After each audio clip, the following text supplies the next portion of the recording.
I had a story that I used to tell about my dad to exemplify the integrity of our company. I told how his first job out of college was for JC Penneys, and that Penneys used to play up the story that it's found of its founder, and that the name of his store was the Golden Rule. I said that this played an integral part of how my dad ran his own business and what he learned from business. And what he learned was that the customer isn't always right, but you treat your customer and everyone who you work with as you would want to be treated yourself. The Golden Rule. And that's what he did. That's what our company did. We may have even lost money from time to time because we did what was right. We treated our customers, our vendors, and our employees as we would want to be treated ourselves, which is, I think, how most Americans think. And this, I suppose, leads me to discuss my views on religion. Number one, I don't think it's anyone else's business, and I don't believe in wearing it on my sleeve. But I will say that I believe there is a presence in this universe that is bigger than us and can help guide us. I believe in prayer.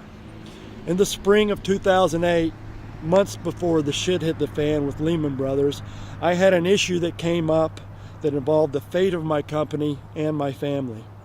It was a long and stressful weekend that I had back in the spring of 2008, but I definitely got the guidance I needed to resolve this problem through prayer.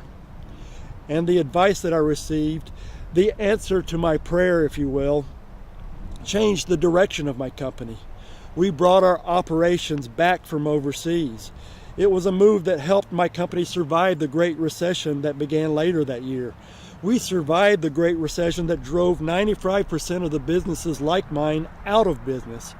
In fact, coming back to the U.S. enabled us not to lay off any employees, but it also helped us to hire more employees.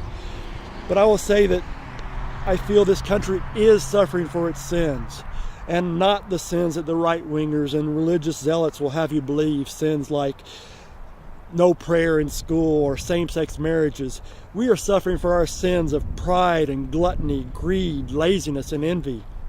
To me, it is lazy when a person cannot find the time to vote. To me, it is gluttonous when a person wants more simply for the sake of having more.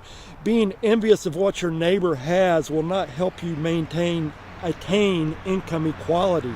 And being proud of your country is different than being arrogant as to what you think its place is in this world. I am not a church-going person. I don't think church is for everyone. And I don't think you have to go to church to be a spiritual, moral, or ethical person. But this country needs all of that from its citizens to be a better place to live. Thank you.